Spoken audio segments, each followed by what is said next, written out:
Bueno, hola, ¿qué tal? Muy buenas tardes. Bienvenidos a una clase más de este taller de introducción a la fotografía que estamos haciendo desde la facultad, desde la carrera de Comunicación Social de la Facultad de Humanidades de la Universidad Nacional del Nordeste, ya con una afluencia importante todos los viernes y en cada clase, digamos, que nos gusta mucho. También nos gusta mucho, digamos, que haya gente de distintas partes del país, no solamente de nuestra región. Así que les voy a ir presentando al docente que hoy va a dar la clase magistral, el doctor Ronald Isler. Es arquitecto por la Universidad Nacional del Nordeste, tiene una maestría y tiene un doctorado en patrimonio en la universidad, en una universidad en España, que, perdón, en este momento no me recuerdo, pero seguramente el doctor Isler nos recordará. Viene con una amplia trayectoria ya en cuanto a lo que sea el patrimonio, y también es docente en la cátedra de Estética e Historia del Arte de nuestra carrera, digamos, también con una trayectoria importante en lo que es la historia del arte. Así que él va a trabajar lo que es el patrimonio y la fotografía hoy. Así que bienvenido, profesor. El aula es suya. Hola Darío, hola, buenas tardes a todos, a todas. Bienvenidos a esta instancia de formación. Para mí es un enorme placer poder compartir lo que a lo largo de estos años, uno que ya no es tan joven, va pensando, va reflexionando, va haciendo parte de su formación, y en la relación en las diferentes relaciones que el patrimonio establece con otras disciplinas. La fotografía ha sido fundamental en mi carrera, y gracias a la generosidad de muchos fotógrafos que han compartido diferentes instancias de trabajo, yo puedo compartir hoy con ustedes este PowerPoint. Han sido muy generosos y han sido geniales las fotografías que quiero compartir con ustedes a lo largo de esta presentación, como lo es la de Luis Gurdiel, la que ustedes están viendo en pantalla. Como puntapié teórico, según me explica de contenido, según me explica Darío, que hasta el momento se han desarrollado nociones relacionadas con la composición fotográfica, la historia de la fotografía y diferentes contenidos técnicos respecto a la fotografía, a la composición y demás. Vamos a empezar a desarrollar este módulo relacionado con patrimonio y fotografía, sus relaciones, y son todos conceptos introductorios, pues la formación y la proveniencia de los diferentes cursantes es bastante disímil. O sea, no tenemos demasiada seguridad en cuanto a la formación que va trayendo cada uno, así que es muy probable que para algunos que tengan ya formación en patrimonio esto sea básico o elemental, pero para otros va a ser la primera aproximación. Por lo tanto, le pido también de su parte la generosidad de ir compartiendo y de desarrollar, de formular las preguntas que crean convenientes en el chat del vivo en YouTube. Así que bajar literatura en el aula MUL habilitada para este curso. Entonces vamos a pasar a plantear algunas nociones básicas respecto al patrimonio.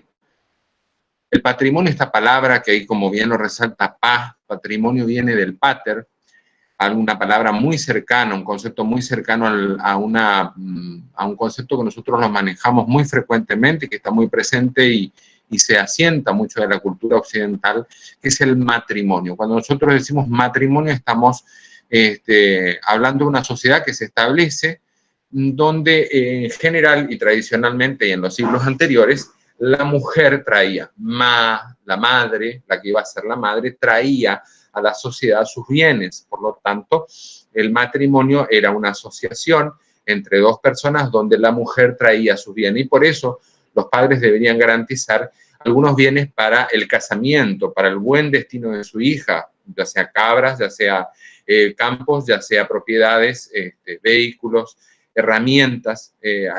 Aparece ampliamente registrado, por ejemplo, las escrituras de dote, donde las mujeres traían al matrimonio justamente bienes que hacían que el patrimonio se engrosara. El patrimonio viene del lado del padre, o sea, la línea descendente de los hombres, viene resguardando bienes dentro de esa sociedad. Por lo tanto, el patrimonio viene dándose de generación en generación y el matrimonio viene a traer en esta generación bienes. Eso que va guardando, eso que una generación tras otra va acopiando, va guardando en la familia, se denomina patrimonio, ¿sí?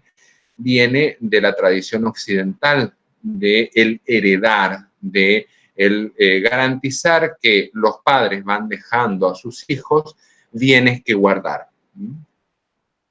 En estas ideas de patrimonio, a mí me gusta mucho esta imagen, esta fotografía de Leo de Lázaro, un artista cubano que me permitió trabajar con su fotografía.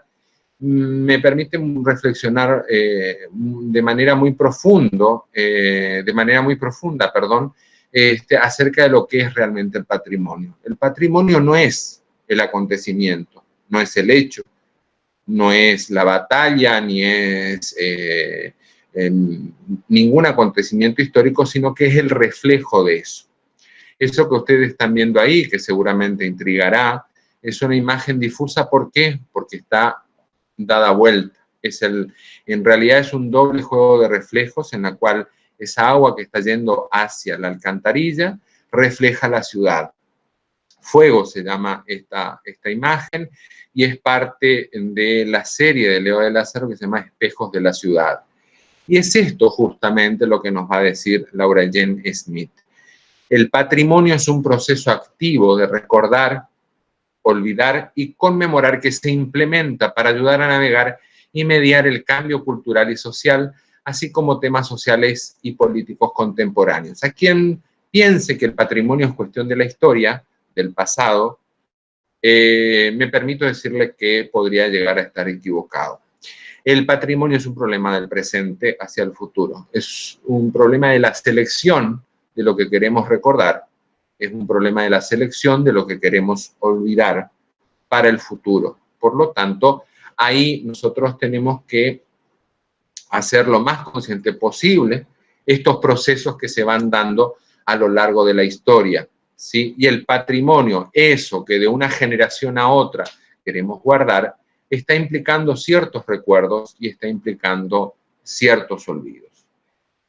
Y cuando hablo de recuerdos y de olvidos, hablamos de memoria, ¿sí? La memoria se puede dar gracias en los procesos complejos de la construcción individual de la identidad. El patrimonio, por tanto, tiene que ver con identidad y memoria. Son lugares que acogen muy fácilmente o más frecuentemente a la identidad y la memoria. Y aparte, también es cierto que en la constitución de los estados nacionales que vienen posteriormente a la Revolución Francesa, en las diferentes revoluciones que se han dado y procesos de independencia en nuestros países americanos, la identidad y la memoria se han depositado básicamente en ciertos monumentos, en ciertos edificios, en ciertos actos, justamente para tratar de reforzar esa idea de nación.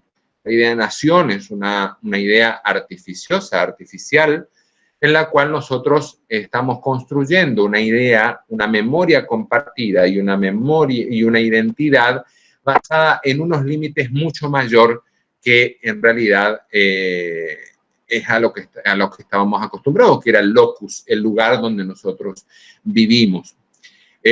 Contemporáneamente se vuelve la mirada hacia lo local en tensión con lo global, ¿sí? Esta idea de la nación se fue ampliando a través de fenómenos contemporáneos de finales del siglo XX y principios del XXI que han reforzado nuestra identidad global. Ahora, en estas nuevas miradas de principios del siglo XXI, hablamos de ideas mucho más relacionadas con lo local. O sea, un intermedio, una construcción de identidad y de memoria que está parada con dos patas en dos situaciones distintas, en lo local y en lo global. Por eso hablamos de una idea de lo local. En esa idea de construcción de identidad, A mí me gusta mucho esta fotografía que tuve la suerte de sacar frente a la casa donde yo viví mi primera infancia, hasta los 8 años en la ciudad de Curuzucuatiá. Cuando vuelvo ya de grande, encuentro y había algo inexplicable en estas rejas que estaban en la vereda de enfrente de la casa de mis padres, y donde yo vivía hasta los 8 años, como les decía. Y tomé esta fotografía del balcón que seguía estando como de manera inconsciente, había cierto afecto en mi memoria. Tomo esta fotografía, hago una serie de operaciones, recortes, algún tipo de operaciones de tipo colorísticas también, para que se parezca cada vez más a mi recuerdo. Y me gustó mucho porque también le encontré una denominación que se llamó Para Mirar. Y a mí me gustó mucho también porque para mí el patrimonio es esto. El patrimonio es esta doble situación de tener un lugar desde donde mirar y hacia dónde mirar, porque es un lugar para exponerse también. Entonces, el patrimonio, según mi manera de ver, y es compartida por muchos colegas, es un lugar donde mirarnos para ser idénticos y sentirnos también distintos. Ese juego entre ser idénticos y ser distintos es el juego de la identidad, ¿sí? Y por eso el patrimonio en nuestras sociedades contemporáneas, que tienen mucho anclaje todavía en la modernidad, y la modernidad justamente viene a cambiarlo todo, por lo tanto, el patrimonio va a aparecer como una especie de mala conciencia, de cargo de conciencia por estar renovándolo todo. Y entonces en la modernidad se va a instalar este recurso de ir guardando algo que nos permita reflejarnos en el pasado compartido, en algún tipo de pasado que tuvimos en común. Entonces, mirarnos para ser idénticos y distintos nos permite ir construyendo esta idea de identidad, ¿sí? Esta identidad que la podemos pensar primeramente como individuo, como personas que vamos teniendo a lo largo de nuestra vida, recuerdos y olvidos que nos hacen sentir la misma persona, pero a su vez distinta, porque yo soy el mismo que nació en Curuzucuatiá, soy el mismo que creció en esa ciudad, la primera infancia, soy el mismo que a los 8 años se mudó a Corrientes, tuvo un gran accidente que me hizo como un cimbronazo en la vida, y así soy el mismo, pero a su vez construyo mi identidad justamente porque puedo cambiar, puedo ser una entidad distinta a cada momento de mi vida y sentirme distinto de ese niño, de ese adolescente, de ese joven, y me siento también distinto hoy del que voy a ser cuando llegue a ser un anciano. Este movimiento pendular de construcción de identidad entre lo que me siento idéntico y lo que me siento distinto no escapa a las construcciones sociales y culturales.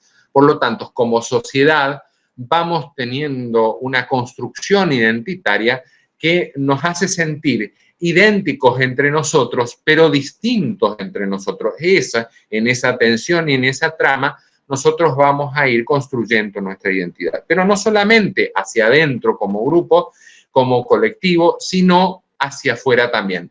Somos lo que podemos pensarnos como sociedad porque somos distintos a otra sociedad y porque compartimos muchos rasgos en común con los chaqueños, con los bonaerenses, con los entrerrianos, pero a su vez nos sentimos distintos de los chaqueños, de los entrerrianos, de los bonaerenses. Esa tensión que surge entre lo idéntico y lo distinto, entre lo de idéntico y la entidad de lo distinto, esa tensión es la que me permite a mí construir una identidad. Y esto se va a dar porque somos capaces de tener memoria, y esa memoria siempre va a ser construida desde un presente. A mí me sirve muchísimo esta metáfora que me ayuda a construir Guillermo Rusconi en esta fotografía tomada aquí afuera de mi casa. Una siesta y el pago, porque se lo pagué a esta fotografía, fue una chocolatada. que me pidió Guillermo para que yo utilice esta metáfora, que es la de la onda o la gomera, la resortera, como lagartijera, creo que también le llaman en otros países. Me ayuda a pensar a mí en esta función de la memoria, que es ir hacia el pasado, es tensionar y traccionar nuestro pensamiento hacia el pasado, pero por una necesidad terrible que nosotros tenemos de poder asumir el presente continuo. No tenemos ni pasado ni futuro, tenemos solamente presente. Y en esa idea y en esa necesidad de ir hacia el pasado, nosotros estamos garantizándonos de cierta manera ese arco necesario para sentir cierta permanencia y cierta proyección hacia el futuro. El patrimonio a nosotros nos sirve justamente como un activador de esos viajes hacia el pasado, esas tensiones hacia el pasado. Lo que debemos tener es mucho cuidado cuando trabajamos con esa tensión hacia el pasado, porque una gomera o una onda que no fue utilizada y es tensionada muy fuertemente hacia un pasado muy remoto, hacia una distancia muy grande, seguramente terminará cortando, porque necesita justamente que esos lazos empiecen a ser trabajados muy lentamente para que no terminen por cortarse en esa situación de ir hacia el pasado, con tal de tener esta noción, este arco temporal que me permita soportar el presente continuo. Y esto va construyendo justamente memorias compartidas. Hay un concepto que suele aparecer muy reiteradamente, que es la de la memoria colectiva. Yo no adhiero, salvo en muy pocos casos en los cuales algunas comunidades originarias, indígenas, construyen una memoria colectiva, o sea, el relato se construye sobre el relato del relato del relato, en el cual seguramente ahí hay una consolidación de contenido tan fuerte que hace inclusive hay procesos de restitución de tierras que se producen gracias a la admisión de que ese relato sostenido de manera unívoca y monolítica a lo largo de tanto tiempo se considera como una prueba suficiente. En ese caso sí podemos hablar de memorias colectivas, pero en general en la constitución de nuestras sociedades contemporáneas tenemos que hablar de memorias compartidas, o sea, las memorias individuales que tienden a transitar espacios comunes, a pensar de ciertas maneras similares, porque asistimos a los mismos clubes, asistimos a las mismas escuelas, tenemos una educación pública común, una educación privada en este momento común, que tiene ciertos, por lo tanto tendemos a transitar ciertos lugares comunes. Y para mí me resulta muy práctica otra metáfora generada por Eiser, que está en un texto de Mazara, en un libro que se llama Memoria Colectiva de Identidad Nacional.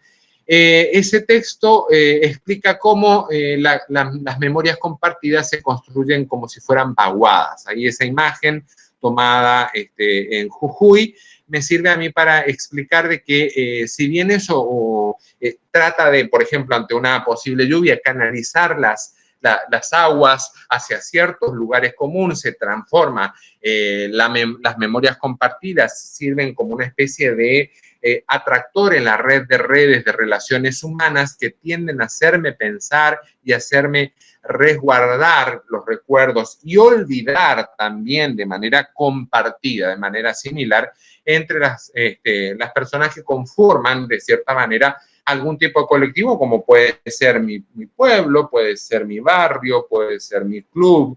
O sea, cuando nosotros, por ejemplo, pensamos en club, pensamos justamente en tal o cual institución a la cual pertenecimos o alguna vez transitamos. Si nosotros no transitamos nunca un club, no podemos tener idea de club, salvo por lo que hayamos leído también. Bueno, hacia ahí van atrayendo y esto también me da la posibilidad de explicar de que las memorias compartidas van cambiando en su geografía, porque las vaguadas justamente van reencauzando. Imaginemos, por ejemplo, el antiguo cauce del río Paraná, que terminó siendo lo que nosotros hoy conocemos como los esteros del Iberá. Eso ha sido antiguamente el cauce del río Paraná, que en algún movimiento tectónico terminó teniendo la configuración actual. Pero que actualmente, inclusive hoy nosotros observamos la costa frente a la costa chaqueña, frente a la costanera de nuestra ciudad, y vemos cómo dramáticamente está cambiando esto. De la misma manera, las memorias van surcando diferentes caminos, aunque siempre atraídos por esa fuerza atractora que sería, que podríamos también utilizar la metáfora del agua.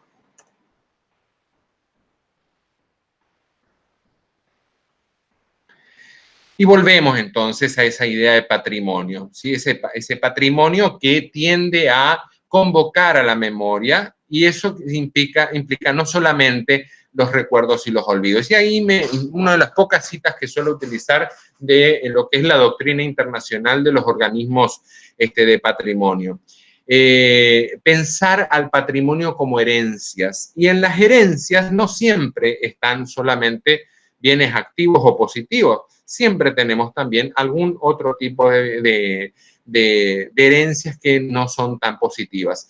Pero a mí me gusta justamente la Carta de Brasilia. En una de sus principales líneas dice, esas herencias, como nuestros genes, están siempre presentes en forma de cosmovisiones o valores, aunque solo tratemos de exaltar una o algunas de ellas en desmedro de los demás.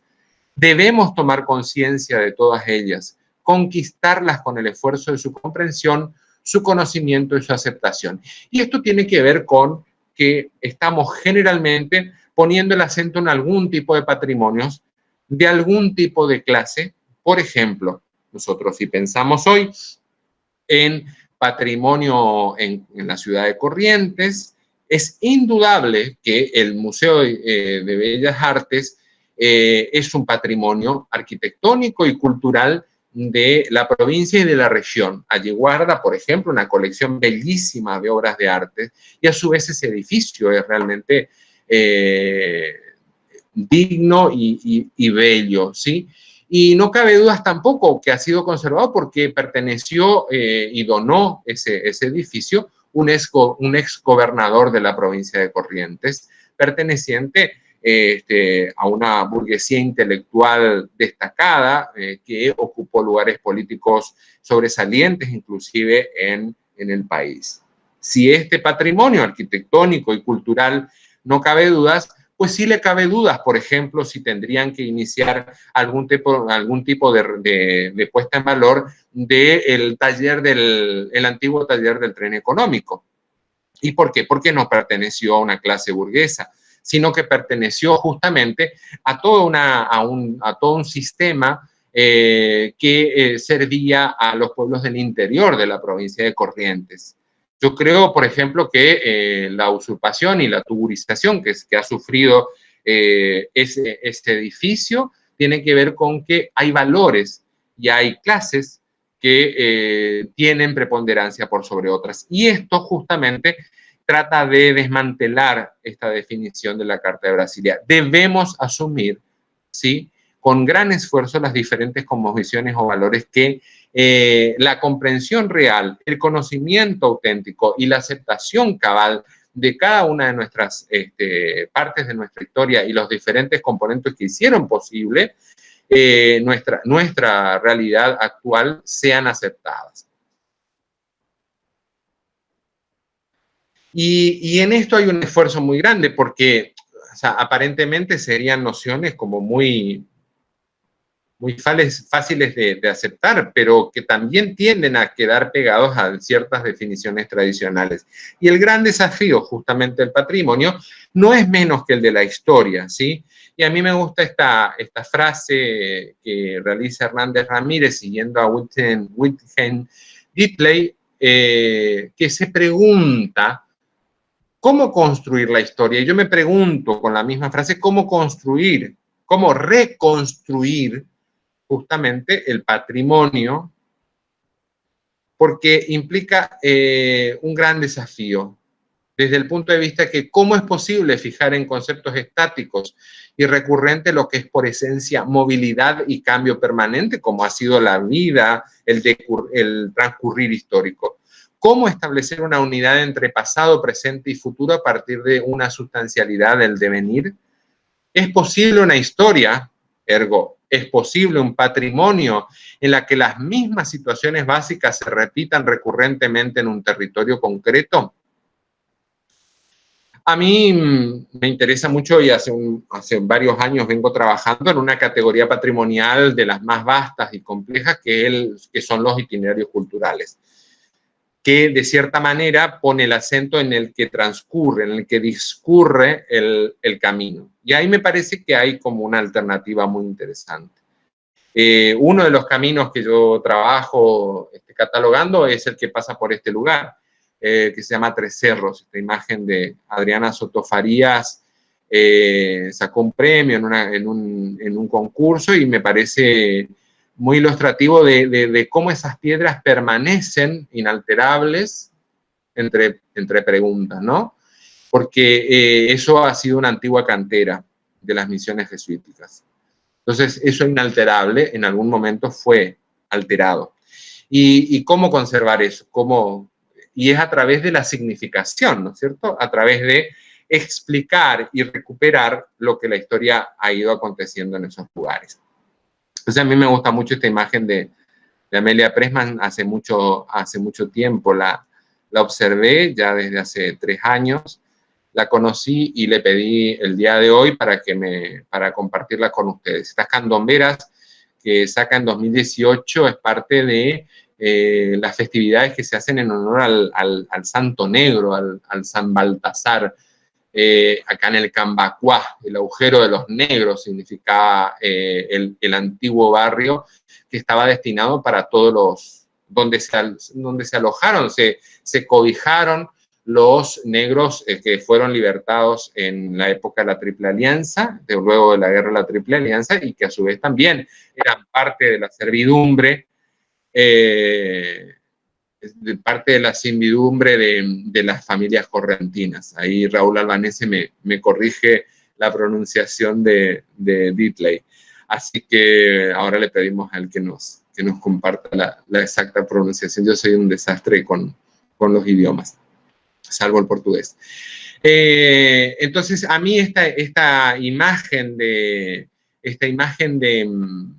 Amelia me sirve justamente para entender qué sería el patrimonio, y justamente es este baile continuo en el presente. Si nosotros no tuviéramos a estas candomberas bailando, no podría hacerse tangible de cierta manera este patrimonio que es básicamente intangible, ¿no?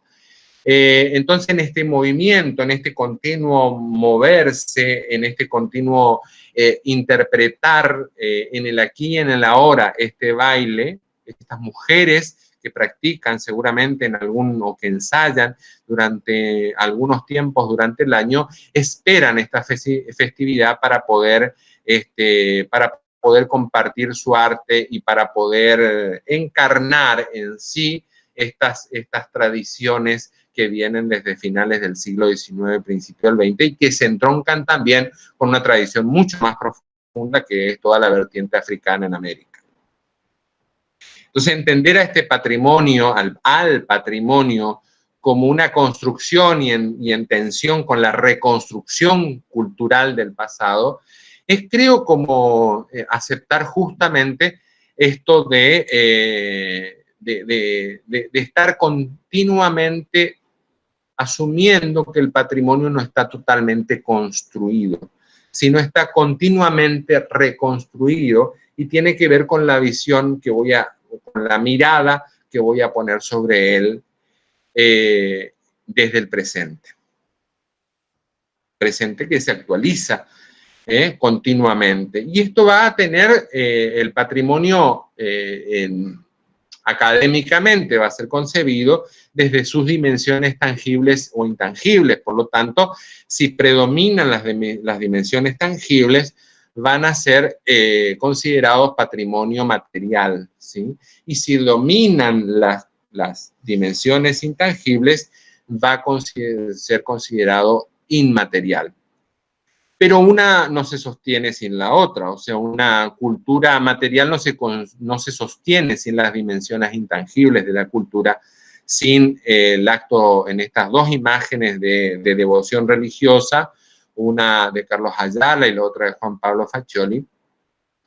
Vemos cómo predominan unas dimensiones sobre las otras, pero no pueden estar ausentes. O sea, ni un templo se sostiene sin sus devotos, ni tamaña peregrinación que se realiza para las festividades del Gaucho Gil se sostiene sin cierta materialidad, aunque sea muy circunstancial.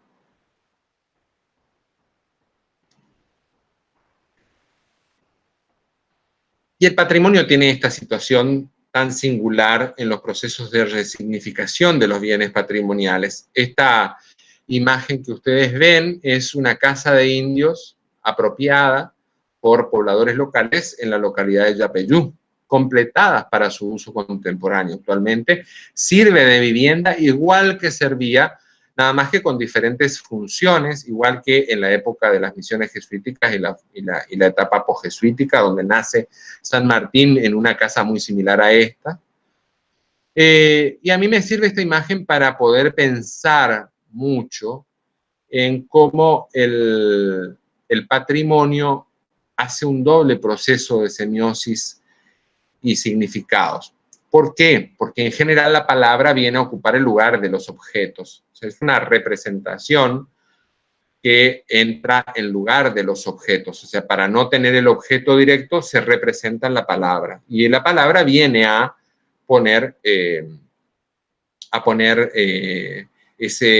ocupar ese lugar de la no materialidad, ¿sí? Del representar algo que en algún momento estuvo. Después se hace mucho más complejo y hay la representación en palabras de conceptos mucho que son intangibles, como el amor, como el odio, como, bueno, diferentes tipos de conceptos, pero básicamente empiezan un proceso de representar lo que en otro momento aparece presentado. Por eso es representación, volver a presentar algo que fue presentado.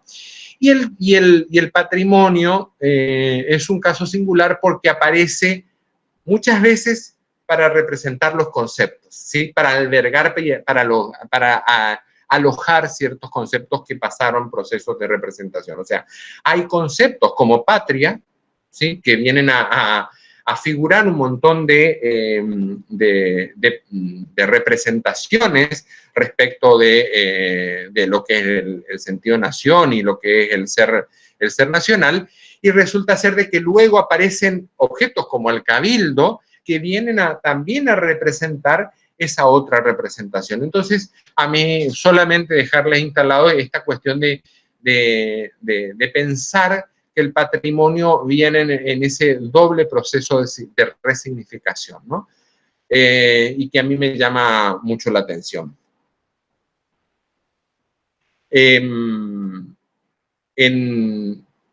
esto, en poner la mirada entre el patrimonio y las tensiones que hay con la fotografía o las relaciones, no quería dejar de señalarle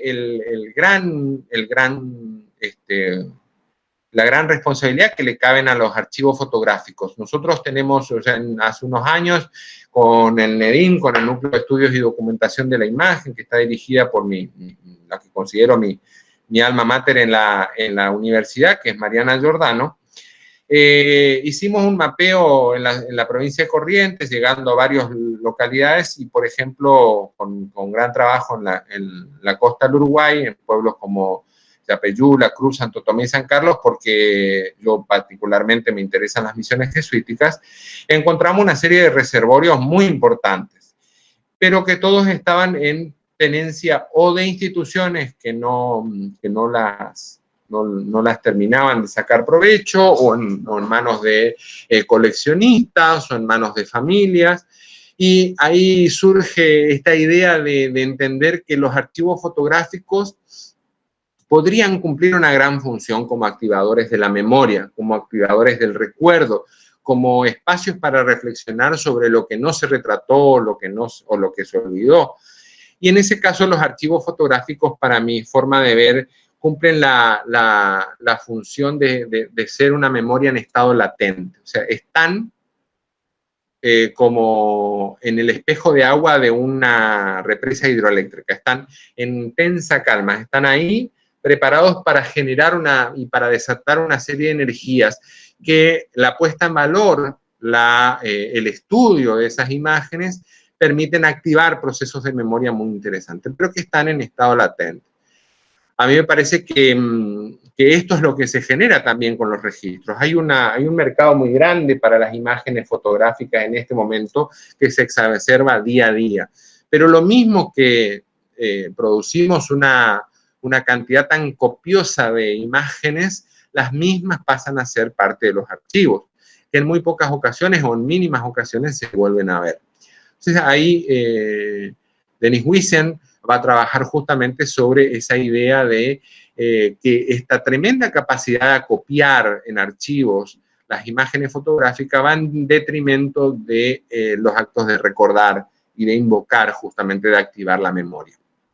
Así que quería compartir eso. Para luego, como este curso tiene que ver con fotografía y espacios académicos, compartir con ustedes cuatro instancias de exposición, 4 exposiciones muy interesantes a mi modo de ver que fuimos realizando desde los espacios académicos. La primera muestra que voy a compartir con ustedes se llama, porque sigue estando vigente esa muestra, una muestra que se hizo con 4 fotógrafos, Leo Almada, Carlos Ayala, Guillermo Rusconi y Juan Pablo Faccioli. Son cuatro fotógrafos que residen o residieron, en el caso de Juan Pablo y Guillermo, creo que no están más en la provincia. No me acuerdo si Leo sigue, pero por lo menos viene de seguido. Estos cuatro fotógrafos nos permitieron a nosotros construir de cierta manera algún relato visual acerca de lo que es la devoción en Corrientes y qué imaginarios de fe estaban en Corrientes, estaban actuando en Corrientes. Esto lo hicimos junto con Cleopatra Barrios. Ella es semióloga de la imagen y hace muchos años para un encuentro de geohistoria, para un encuentro de geohistoria en el Instituto de Investigaciones Geohistóricas del Chaco, dependiente con ICEBI de UNE, armamos esta muestra con fotografías de estos 4 fotógrafos. Y lo hicimos de manera, pensándola en una muestra itinerante que recorrió muchos lugares, recorrió algunos otros lugares de la provincia de Corrientes, también estuvo en la ciudad de Posadas, estuvo en Paso de los Libres, estuvo en La Cruz, estuvo en Mercedes, siempre con algún tipo de actividad de tipo académica, ya sea conferencia o de extensión, donde dábamos charlas explicando cuáles han sido los conceptos o algunos conceptos relacionados justamente con esto. Comparto con ustedes algunas imágenes. Esta imagen es de Juan Pablo Faccioli, esta imagen es de Jaifa Ayala, de Carlos Ayala, y van a ver los diferentes imaginarios que pueden ser construidos. Esto es en un cruce con ciertas nociones de diseño gráfico, inclusive, o de composición gráfica. Esta de Leo Almada. Y esta otra imagen de Guillermo Rusconi. 4 miradas distintas, cuatro enfoques que sirven para tratar de ir reflexionando acerca de los imaginarios de fe en la provincia de Corrientes, que es muy complejo. De allí nos interesó y empezamos a trabajar también con otro grupo de fotógrafos en esta muestra que se llamó Otras Miradas en la Cruz, y el nombre tiene que ver con la localidad que tuvo epicentro esta muestra, ¿sí? La ciudad de La Cruz, en la provincia de Corrientes, en la costa del Uruguay, justamente, fue una antigua misión jesuítica. Esta imagen que sirvió de tapa para el catálogo, que reunió las fotografías de Marcelo Abasto, Natacha Espinosa, Diego Petrusinski y Darío Román, el docente que coordina este mismo espacio de formación, sirvió para hacer una especie de reportaje a la historia y a la ciudad y a su gente. Esa imagen que ustedes ven ahí en la tapa es una imagen peregrina que vino de Embororé, de la batalla de Embororé. La primera fundación de la cruz fue a orillas del arroyo Embororé. Allí se estableció la primera batalla naval de América, por decirlo de alguna manera, entre los guaraníes de las misiones y los portugueses que asediaban continuamente la misión. Esta imagen permanece hoy en la cruz y es una de las imágenes que convoca la identidad justamente y la memoria de los cruceños y de los habitantes de la costa del Uruguay. Esta imagen es de Darío Román, hace una especie de entrevista a lo que es el ser urbano, lo que es vivir la ciudad de la cruz. Esta imagen de Diego Petrusinski hace una síntesis entre las dos singularidades, dos de las singularidades que podemos hablar en la cruz. Sus tres cerros, una singularidad que aparece que se eleva, esa chica está prácticamente a 200 metros sobre el nivel del mar, en una planicie absoluta, inclusive con depresiones que producen justamente los esteros de Liberá. Desde allí se puede observar inclusive Brasil, con las manifestaciones del carnaval, que son reconocidas como muy atractivas y que convocan la identidad y la memoria de los cruceños justamente. Esta imagen de Marcelo Abasto que da la trastienda de lo que es la festividad de Nuestra Señora de la Asunción de la Cruz y Acaraguá, donde tras la peregrinación y demás siempre va a haber una gran comilona, donde el pueblo comparte, ya sea un locro, un asado o diferentes tipos de comidas que hacen que antropológicamente estudiadas se instalan como parte del ser cruceño, el ser correntino. Y esta imagen de Natacha Espinosa cristaliza lo que es parte de las celebraciones sobre el escenario ante la peregrinación, luego la peregrinación de la Virgen de Nuestra Señora de la Asunción. Otra de las muestras que para mí fue muy grato realizar en conjunto con Ramón Gutiérrez, un gran estudioso de las misiones jesuíticas, ha sido Culto Patrimonial. Fue una adaptación de una muestra que estaba generada por Ramón en 50 paneles que explicaban la complejidad justamente de las misiones jesuíticas. Él muy generosamente nos facilitó y junto a Luis Bogado y Elisa Martínez del Museo de Bellas Artes, el director actualmente y ella restauradora, excelente restauradora de bienes artísticos y patrimoniales, emprendimos la proeza de realizar una muestra muy compleja que complementó esta palenería con objetos de bienes patrimoniales existentes tanto en la capital de la provincia de Corrientes, perteneciente a las misiones, y bienes patrimoniales que representaban justamente a las 4 antiguas reducciones, o sea, bienes patrimoniales pertenecientes a Yapeyú, la Cruz, Santo Tomé y San Carlos. Hubo una asociación muy compleja de instituciones, como pueden ver ahí, el CEDODAL, el NEDIM, la Facultad de Humanidad, el Centro Cultural Universitario, el CONICET, la Facultad de Arte, Ciencia y de la Cultura y diferentes tipos de reparticiones del gobierno provincial también, como el Instituto de Cultura y el Instituto de Turismo. Así fue que realizamos esta muestra muy compleja que, por ejemplo, ahí ustedes ven el arcángel que es una pieza patrimonial que pertenece a las misiones jesuíticas y que se encuentra actualmente en la catedral de la provincia de la ciudad de Corrientes.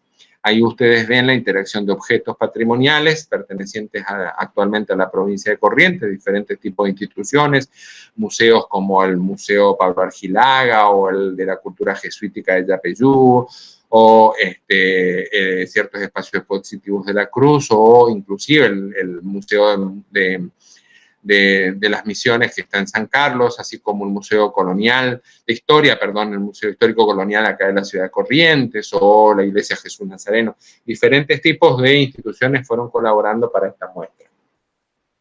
Aquí ven cómo quedó montada, en la cual la fotografía cumple una función importantísima de tensión y de diálogo con las imágenes o con los diferentes tipos de bienes patrimoniales. Aquí nosotros replicamos una pequeña capilla, pero obviamente en contextos contemporáneos, inclusive con la introducción, ahí ustedes ven sobre la mano derecha, sobre su lado derecho, de una talla contemporánea de niño rezador, perteneciente al Museo Provincial de Bellas Artes, en tensión con los bancos de una iglesia como la del Sagrado Corazón de Jesús, y algo que no se ve aquí, pero que el profesor Román preparó específicamente, que es la proyección en mapping de los cuatro altares, los altares de la Iglesia de la Cruz, de Yapeyú, de Santo Tomé y San Carlos, se proyectaban sobre estas imágenes de manera secuenciada. La interacción y la función de la fotografía de cada uno de estos altares ha sido fundamental y daban realmente un viso de contemporaneidad muy importante. Aquí otras imágenes donde se proyectaban diferentes tipos de audiovisuales que servían para, acá en este caso se proyectaba Memoria de la Sangre, un documental realizado por estudiantes y docentes de nuestra carrera de Comunicación Social, que cuenta la historia de cierta manera, la historia de la localidad de San Carlos, antigua reducción jesuítica guaraní. Por último, esta imagen, donde se observa de cierta manera la complejidad de la muestra. Y por último, compartir con ustedes una muestra que la verdad que nos dio muchas satisfacciones, donde entran en interacción tanto expresiones artísticas de Javier Barra Boyano con las imágenes de Luis Gurdiel, un documental de Sergio Rasco llamado Patronos Celestiales,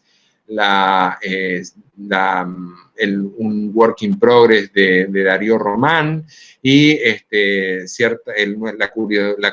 la curaduría nuevamente de Cleopatra Barrios y yo, que tratamos de justamente expresar y retomar la complejidad de la religiosidad popular aquí en la ciudad de Corrientes, específicamente con epicentro en Loreto, un poblado que es considerado una fundación posjesuítica de parte de los guaraníes. O sea, los guaraníes que vivían en Nuestra Señora Loreto emigraron al actual territorio de Corrientes y llevando consigo nada más que sus imágenes religiosas.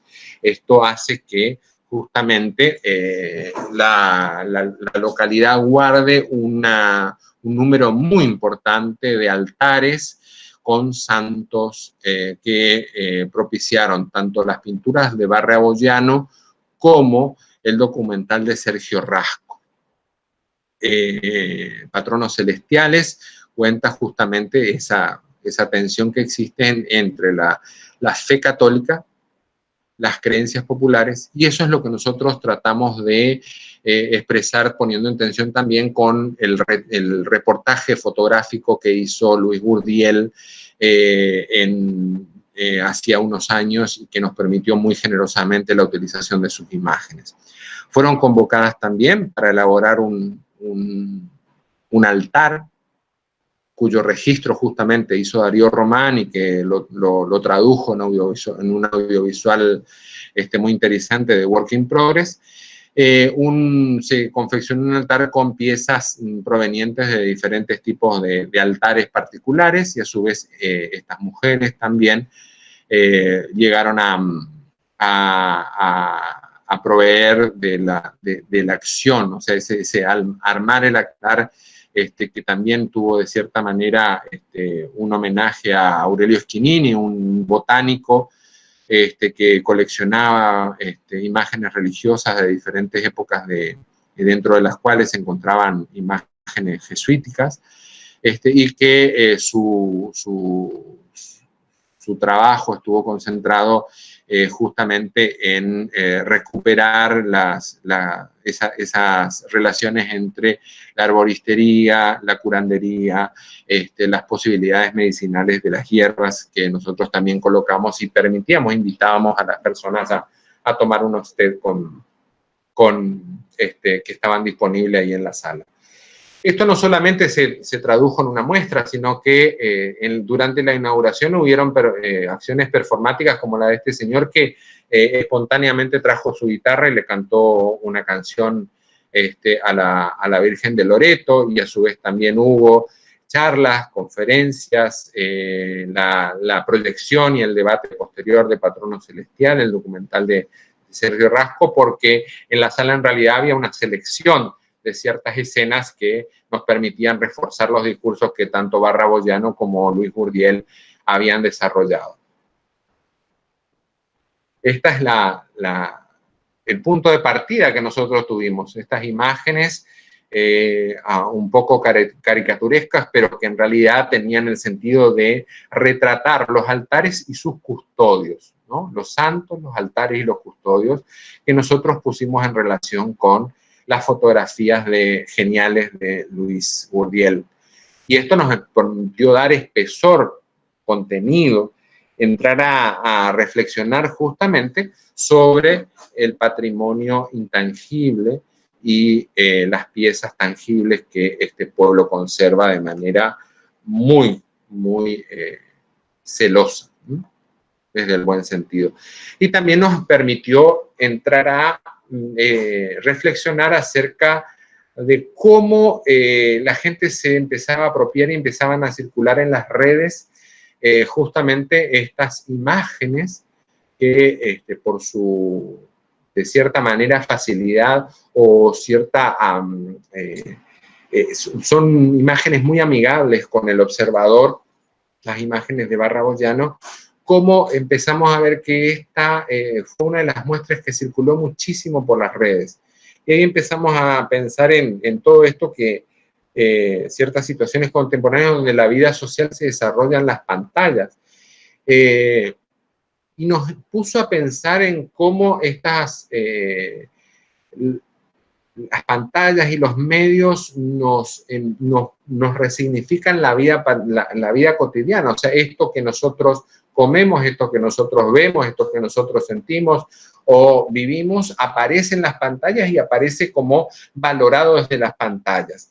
Estas ideas nos llevaron a pensar en la posibilidad de trabajar en las narrativas transmedia, porque no son solo una cuestión de relatos y medios, sino que propicia la generación de públicos consumidores, o sea, prosumidores.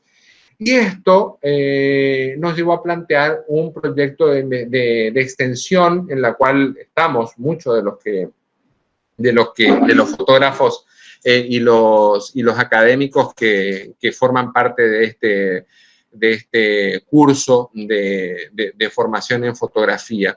Amelia Pressman, Darío Román, Luis Gurdiel, Beatriz Castrochanz, Cleopatra Barrios, no me quiero olvidar de ninguno, pero son todos personas que integramos un equipo de extensión universitaria que tratamos de llevar esta idea que nace de Santos Altares y Custodios a la construcción de un espacio transmedia donde se ayude a reflexionar y lograr respeto hacia todo tipo de creencias de las personas aquí en Corrientes. Por lo tanto, estamos trabajando no solamente en lo que generalmente se conoce como religiosidad popular de corte católico, sino también en otro tipo de creencias, porque nos parecen igual de respetables todas.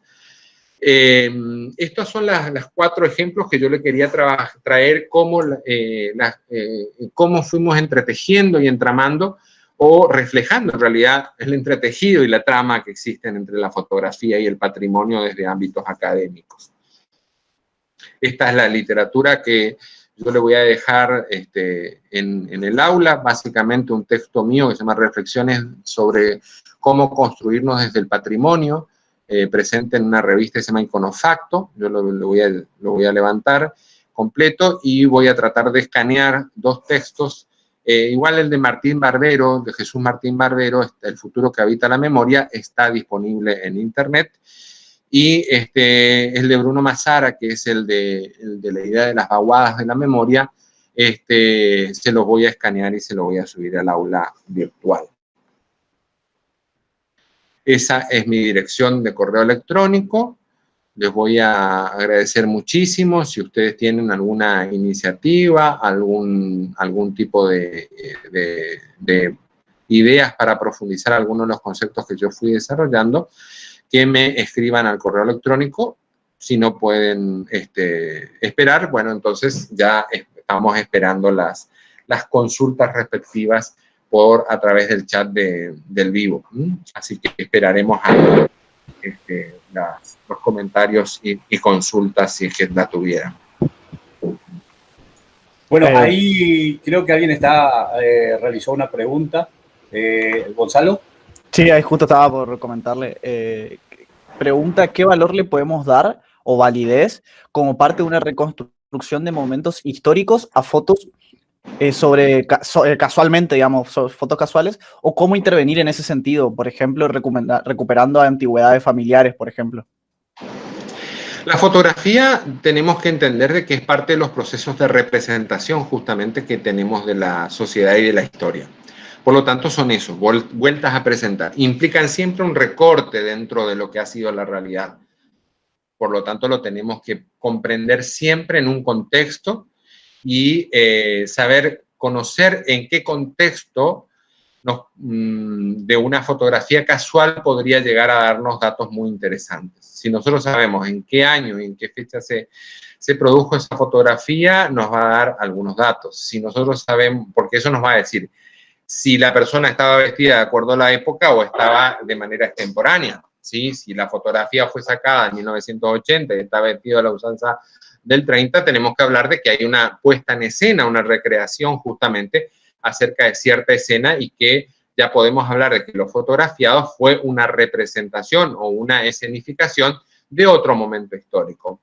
Que si hablamos de una fotografía de 1930 guardada en un museo histórico, estamos hablando de que seguramente esa imagen, con la vestimenta a la usanza de la época o con la presencia de ciertos edificios que no existen más, nos está dando otros datos. Entonces, creo que sí sirven las imágenes fotográficas y de por sí las imágenes pictóricas, las imágenes, todo tipo de representación visual, siempre han ayudado a comprender y aportan datos muy importantes a la historia, ¿sí? A la reconstrucción historiográfica también.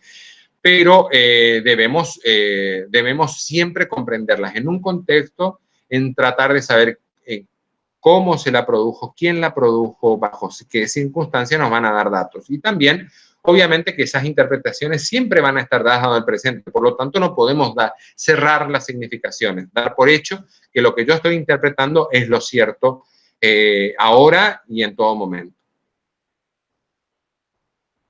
No sé bueno, ahí Telly Rodríguez dice, ¿cuánta emoción me dan esas fotos y recreaciones de altares familiares? Una belleza. También, sí, realmente la genialidad de estos fotógrafos han sido tremendas. O sea, nosotros sabemos, bueno, también sabemos, contamos con Luis Gurdiel en la provincia y sabemos que donde vayamos a su trabajo, ahora por eso también lo incorporamos al equipo, de religiosidad en transmedia, porque logra justamente esa representación que él hace a través de la fotografía. Nos cuentan historias, justamente nos permiten a nosotros meternos de cierta manera en un espacio y en un tiempo que va a tocar seguramente nuestra fibra emotiva en algún momento. Porque, por ejemplo, la pintura de Barra de Moyano incorpora, por ejemplo, los chancitos de alcancía, que también están presentes para que la gente deje sus donaciones para el sostenimiento tanto del altar de los santos como de los custodios. Los custodios también cumplen de cierta manera una función social y cultural, que es el mantenimiento de la cultura de la curandería, por ejemplo. En muchos casos, las personas tienen sus rituales para poder desarrollar curas a través de sus oraciones, de su fe y de su creencia. Ahí también, profe, preguntan ¿en qué nivel es posible analizar las expresiones culturales pasadas a través de la fotografía, teniendo en cuenta que siempre son recortes de la realidad? Como eso, porque cuando nosotros leemos una historia también es un recorte de la realidad. O sea, cuando nosotros leemos un archivo, en mi caso, por ejemplo, que yo accedo a mucho archivo relacionado con las misiones jesuíticas, en general son registros que han desarrollado los mismos jesuitas. Por lo tanto, tenemos que estar siempre mirando qué se dijo y qué no se dijo. O sea, cuando nosotros miramos, siempre lo tenemos que hacer con un ojo avesado, con un ojo crítico. Por lo tanto, sabemos qué es lo que está dentro y qué es lo que quedó por fuera. Tratar de tener ciertas lógicas para poder comprender qué ha quedado, porque cuando y más ahora con la fotografía contemporánea, la selfie, o sea, yo nunca voy a publicar una fotografía donde salga mal. Por lo tanto, yo siempre que veo una fotografía en que está espléndido o espléndida, digo, tal vez no viva así en todos los días. O sea, me permito dudar. Una de las cosas que es dudar de qué está representando, justamente. Entonces, eso tenemos que, la imagen por sí sola, como la palabra por sí sola, fuera de contexto no nos significa nada. Si nosotros le atribuimos significados a las imágenes sin indagar en los contextos, por ejemplo, Mariana Giordano nos mostraba una imagen que estaba atribuida a una imagen, a una tribu, a una etnia del sur de la Patagonia Argentina, y resultaba que esa misma imagen de un mismo personaje, una chica de una etnia atribuida al sur de la República Argentina, aparecía en postales de Chile. Obviamente pertenecían las dos a la Patagonia, pero estaban fechadas y datadas ciertamente las imágenes de la Patagonia Argentina y no la chilena. Por lo tanto, la construcción de cierta imagen del aborigen se hizo sobre una imagen errónea en Chile. ¿Se entiende? Entonces, nosotros no podemos creer que con la imagen sola, sin estudiarla contextualmente, saber sus contextos de producción, saber también los diferentes canales de circulación que ha tenido esa imagen y los diferentes contextos en los cuales se han utilizado esas imágenes para construir discursos visuales, nosotros no podemos. O sea, siempre vamos a tener que indagar acerca de los contextos de producción, de circulación, los campos, los mercados de la memoria que han transitado también. Bueno, acá también estaban preguntando, ¿las fotografías patrimoniales, en caso de seleccionar un tema similar de cara al trabajo final, pueden incluir notas breves? Eso lo podríamos hablar con Darío, que es el que va a estar a cargo del trabajo. Yo creo que el acompañamiento de ciertos textos de manera de memoria podría ser, digamos, ¿no, Darío? Sí, me parece que sí, digamos, está dentro de las posibilidades, digamos, de un texto, de algo breve, digamos. Es algo que o sea, yo también quiero decir que con Ronald solemos trabajar este tipo de cosas y siempre él siempre me dice, digamos, de armar algo, digamos, que acompañe un determinado texto, no solamente de la fotografía. Muchas veces hemos charlado y hemos, sobre el tema de qué tipo de texto, digamos, también tiene que ver eso, digamos. Hay veces el texto puede ser descriptivo, puede ser una poesía. Estas 4 muestras, por ejemplo, que yo compartí con ustedes, generadas desde ámbitos académicos universitarios, justamente contienen las 4 catálogos, o sea, textos que van guiando la interpretación de estas imágenes. Hay veces que son textos más breves, otros más extensos. Ese catálogo que puede tener un texto extenso se transforma en diferentes textos que están dentro del espacio expositivo, museográfico, entran a formar parte del discurso. Nosotros, por ejemplo, de altares santos y custodios, estos altares y custodios, en esa muestra, por ejemplo, extrajimos algunas frases capitales dadas por los que estaban entrevistados en el documental de Patronos Celestiales de Sergio Rascó. Los sacamos y los imprimimos en las paredes para que interaccionen, para que otorguen de cierta manera algunas líneas de interpretación a las fotografías y a las pinturas, a las fotografías de Luis Gurriel y a las pinturas de Barrabotiano. También nosotros incluimos textos propios con Cleopatra, incluimos unos textos porque van guiando justamente la interpretación de esas imágenes. También está, bueno, ahí está, ahí se carga la pregunta. La imagen de las candomberas, de la resignificación, se puede relacionar con la idea de ritual que se produce en un tiempo sagrado, desde lo que sé. Y ahí va la pregunta, ¿desde una concepción mítica? Ustedes pueden preguntarle directamente a la productora de esa imagen, que es Amelia Pressman, ¿sí? Inés es la tía. Amelia produjo esa imagen que a mí me fascina porque logra una cosa que es muy difícil en la fotografía, que es el movimiento. O sea, esas mujeres están bailando, o sea, no cabe duda, y están en la acción. Y eso lo que podría parecer un error, porque es ese fumado de las polleras danzando. Para mí eso implica justamente la acción, el rito,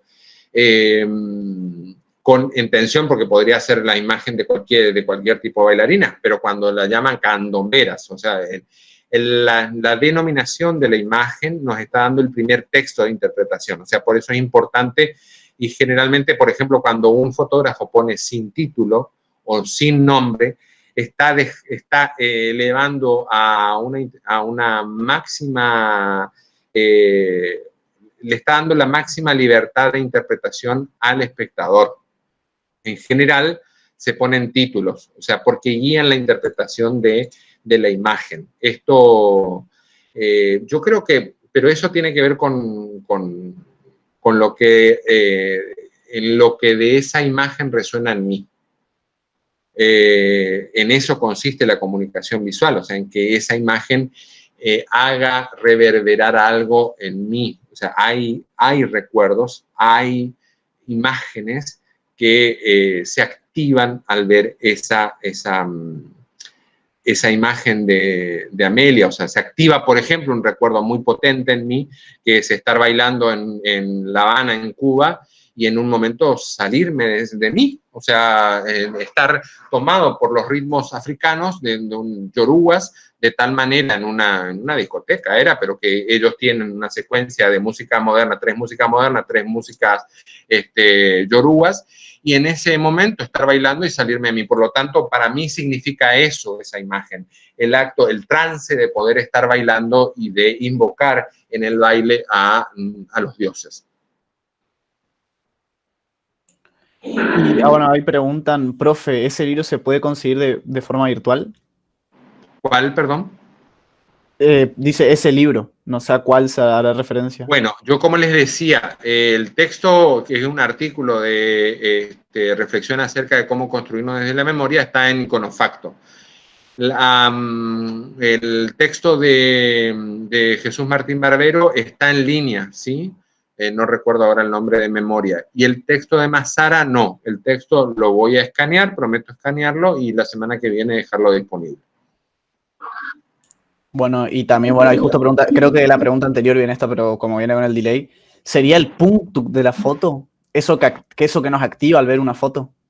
Ah, amigo, eso lo responderán los especialistas. Yo no soy especialista en fotografía, yo soy especialista en patrimonio y un cara dura para estar hablando de estas cosas. Sí, digamos, la pregunta tiene que ver, digamos, con cuestiones teóricas que son de la fotografía, digamos. Roland Barthes en su libro lo explica bien, digamos, qué es el punctum, y lo vamos a estar subiendo en estos días, vamos a estar subiendo ese texto que lo tenemos en PDF para que los demás también puedan entender a qué se refiere en este caso. A ver, acá estoy viendo, no veo quién es el que hizo lo del punctum. Diego Fernando Valenzuela creo que fue el que lo dijo. Sí, tiene que ver con esa sensación, digamos, como lo explica y lo describe bien Roland Barthes en su libro, que vamos a subirlo, digamos, esta semana en el aula.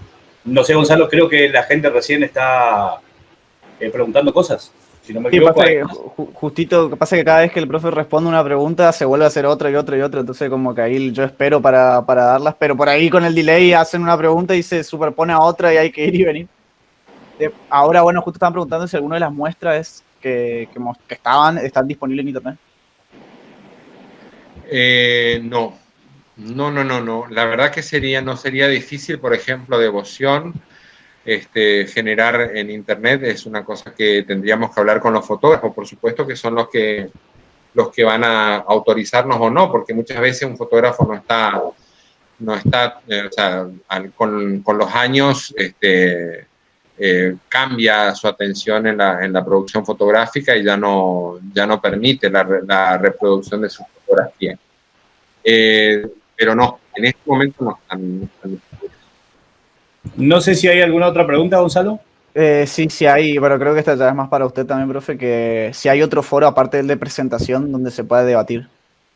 No hemos generado un foro de debates todavía, digamos. Estamos tratando, digamos, a ver, nosotros estamos contentos, digamos.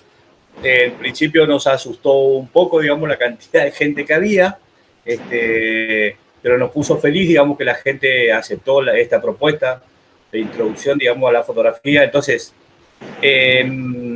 por ahí nos parece un poco complejo armar un debate porque no se olviden que hay 700 personas. Y 700 personas en un debate, digamos, por ahí se puede perder el hilo del tema. A lo mejor las 10 primeras personas vienen siguiendo el debate, digamos, y las otras 650, digamos, empiezan a responder y, bueno, se puede ir el hilo de lo que se genera en ese debate, que yo me imagino que puede ser muy rico, por sobre todas las cosas, porque tenemos fotógrafos que ya no lo hemos visto, digamos, hay un montón de fotógrafos que se dedican a la fotografía con muy buenas fotos y que yo me imagino que tendrán una determinada opinión sobre algunos aspectos, algunos contenidos que tienen que ver con la fotografía. Entonces, desde ese punto yo me imagino que un foro de debate puede ser muy rico para los que recién se están iniciando. Hay mucha gente que está en este taller iniciándose dentro del mundo de la fotografía. No solamente desde la parte práctica, sino que también está leyendo textos y está leyendo cosas y está aprendiendo a interpretar. Y bueno, los que tienen un poco más de manejo, ya de trayectoria, digamos, las experiencias muchas veces en estos foros ayudan mucho.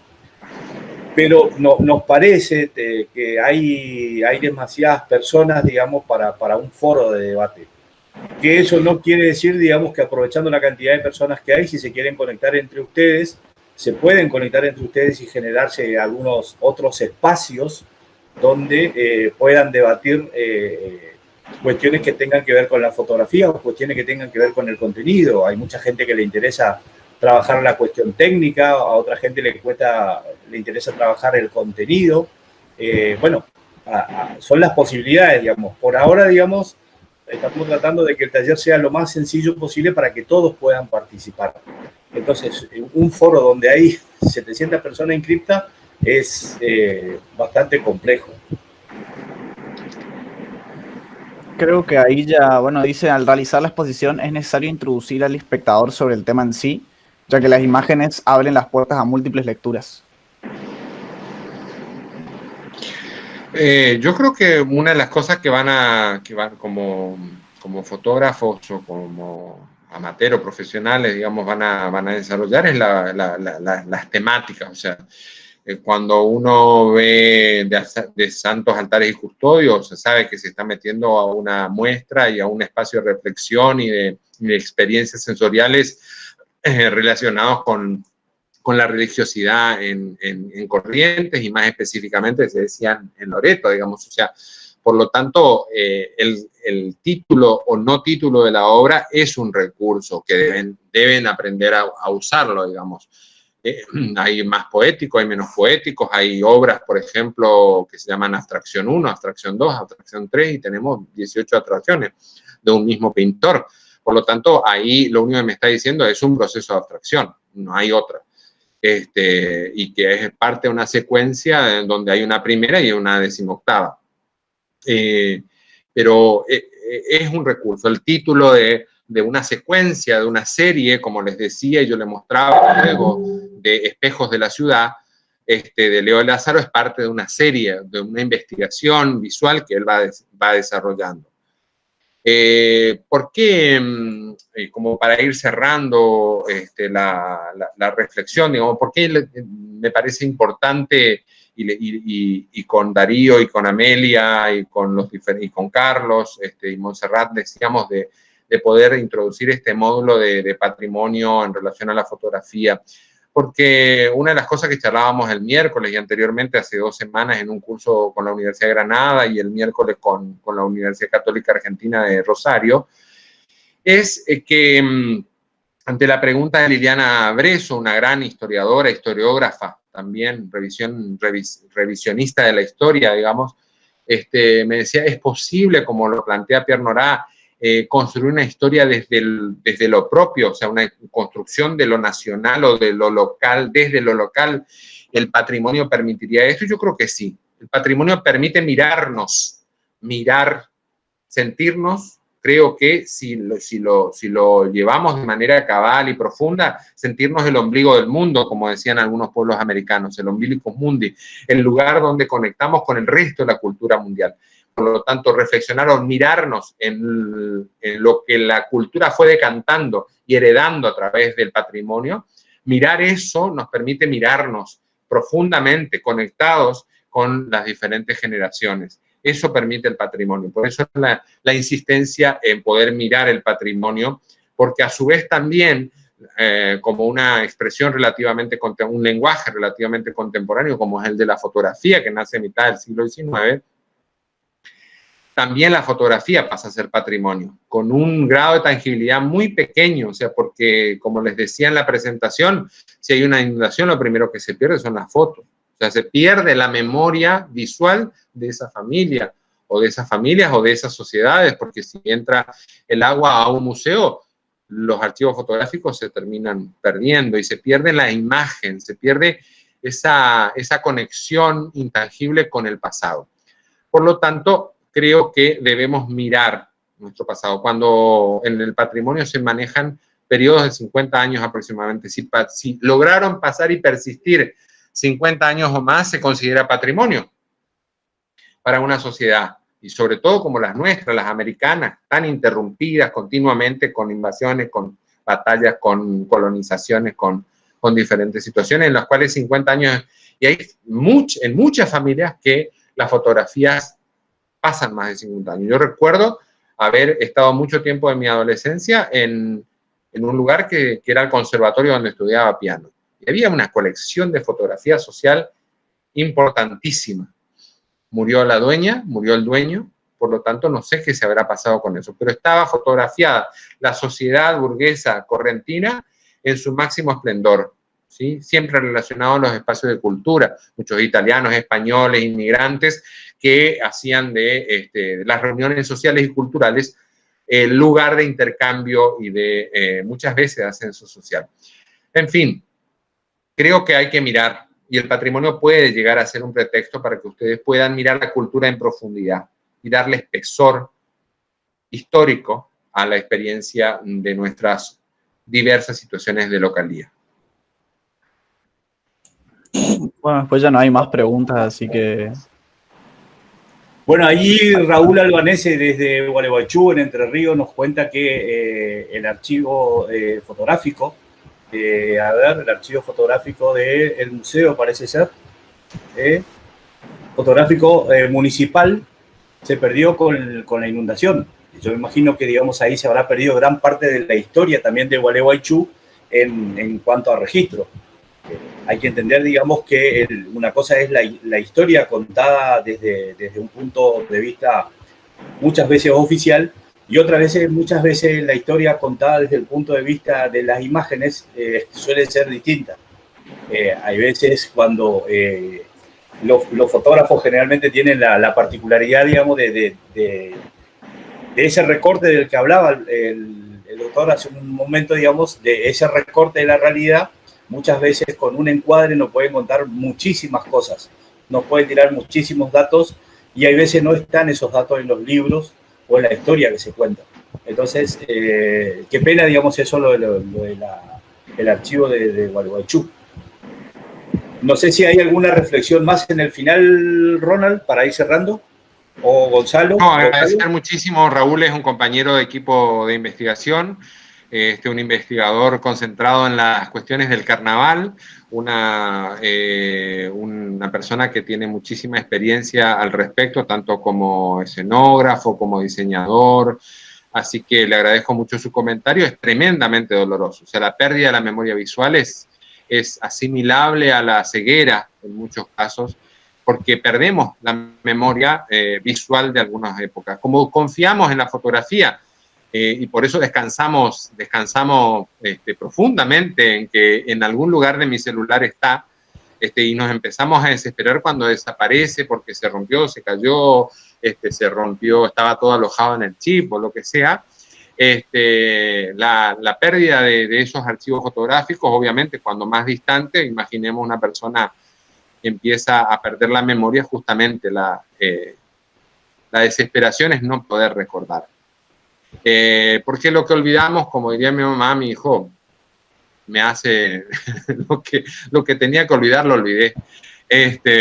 Así que eso pasa, pero cuando son por razones traumáticas como una inundación, el fuego, son situaciones que quedan inclusive marcadas. Para eso, Memoria Colectiva e Identidad Nacional de Rosa Beleli Bathur es muy interesante porque, por ejemplo, una de las cosas que trabaja es la memoria flash, la construcción de memorias ante ciertos elementos muy significativos para las sociedades, como puede ser, por ejemplo, el ataque a las torres gemelas, genera una cristalización de la memoria en el momento en que yo me entero. O sea, todos vamos a recordar en general cuando nos enteramos que la mamá o el papá murió o la abuela murió, en qué estábamos, quiénes estábamos, cómo estábamos vestidos, o como, por ejemplo, yo recuerdo perfectamente la situación en la cual veo ese atentado a las Torres Gemelas, quiénes estábamos, en qué situación, qué estábamos haciendo todo. Eso se llama memoria flash. Hay diferentes recursos y mecanismos de la memoria que quedan cristalizados y que están absolutamente aceptados, asimilados desde la cultura fotográfica. Desde que se genera la fotografía, nosotros pensamos fotográficamente. Y pensamos bajo el signo del cine desde el momento en que se genera el audiovisual. Así que, bueno, estas son las relaciones de la cultura con la fotografía y el patrimonio. No sé si hay algo más, Gonza. No, aparentemente ya no hay nada más que como es devoluciones nomás en general, que a todos les gustó mucho la charla. Bueno, ha sido un tremendo gusto para mí. Les agradezco nuevamente la organización del curso y haberme convocado. Esperemos poder seguir en la siguiente instancia, que es la generación de una diplomatura en la Facultad de Humanidades, y contar con ustedes, muchos de ustedes, en eso, donde vamos a ir profundizando muchos más temas. Bueno, para ir cerrando más o menos de manera acelerada, digamos, porque aparentemente en varias ciudades acá en la región, porque me están mandando fotos incluso desde el interior de Formosa, ya en Palo Santo, digamos, a unos 150 kilómetros de Formosa capital, fotos de que se está viniendo el tiempo y hay otra gente acá cerca y los alrededores que se está viniendo una tormenta, y muchas veces es un inconveniente, digamos, por el tema de Internet. Entonces, lo que queremos decirles es que no se preocupen si mañana, digamos, no se pueden conectar porque las clases quedan grabadas y las subimos de vuelta al aula y las pueden volver a ver, digamos, durante el día. Lo mismo esta clase del doctor Ronald Isler, esta noche ya va a estar subida al aula y más tarde vamos a estar enviando el link de vuelta, digamos, para la clase de mañana. No se olviden que arrancamos a las 9 y estamos hasta las 11 de la mañana. Mañana estamos de vuelta con la profesora Amelia Pressman, que ella es la que está llevando toda la parte troncal, digamos, de esto que es la fotografía. También vamos a subir, dentro de un rato, vamos a subir el libro que les mencionaba recién, que se llama La Cámara Lúcida, de Roland Barthes, donde van a poder, digamos, los lectores, a los que son lectores y les gusta leer libros, pero sobre todo de fotografía, se van a entretener muchísimo y van a descubrir un mundo de la fotografía muy bien descrita y muy bien contada por Roland Barthes. Bueno, muchísimas gracias y los esperamos mañana a las 11 de la mañana.